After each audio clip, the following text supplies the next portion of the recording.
We want a society where nobody has to live in fear on account of their faith, where we reject violence as a tool for getting our own way, a society where everybody has a part to play and where nobody is written off. That's not just my political vision as a member of the Labour Party, it's also my religious vision as a Christian, and it's a vision shared by Muslim friends and by people from other faith starting points as well. And amongst the Muslims that I represent, I see and I applaud the impulse to care for each other and to care for those who are not Muslims as well. And we need people of faith working through politics to bring that vision about. Christians, Muslims, others too, distinctive faiths, but sharing a vision for the kind of society, the kind of country in which all of us want to live. I'm very pleased that quite a number of my ministerial colleagues are taking part in GPU. I want to make some points from my standpoint as a minister in the Treasury. On Tuesday, I'll be speaking at the Muslim Council of Britain's second Islamic Finance and Trade Conference. At the first conference, when he was Chancellor of the Exchequer, Gordon Brown set out the goal for London to be the world centre for Islamic finance, and we've made some very good progress since then.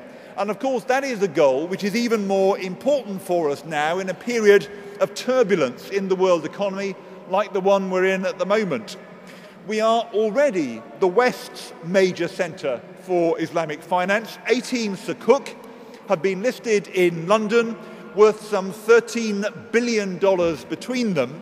We have 5 dedicated Islamic banks, a number of them exhibiting outside, and over 20 conventional banks that offer Islamic financial services, again, a number in the exhibition here today. There are more banks in Britain offering Islamic finance than in the whole of the rest of Western Europe put together.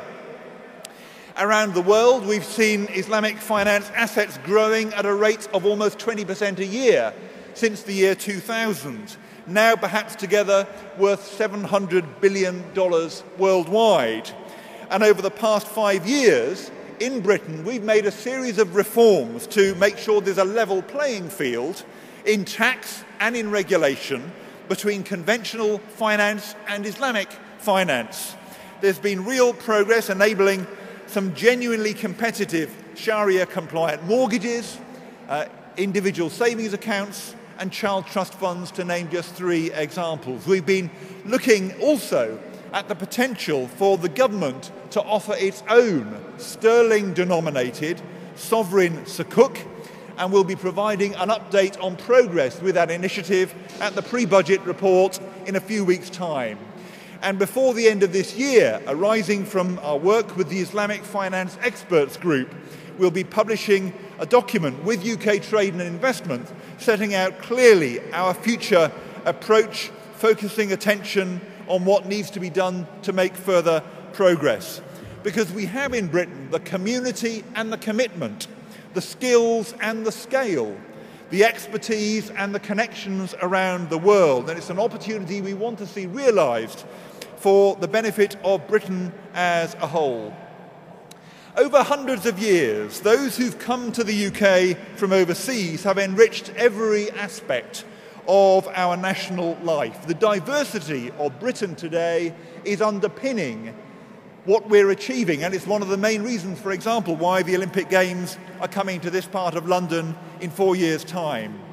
In Britain, we have non-negotiable values that apply to everyone: respect for the law, freedom of speech, equality of opportunity, responsibility towards others. Britain is a great place to live. We want everybody to be able to play a full part with nobody at all written off. And that means that we want in Britain distinctive institutions which are both Muslim and British.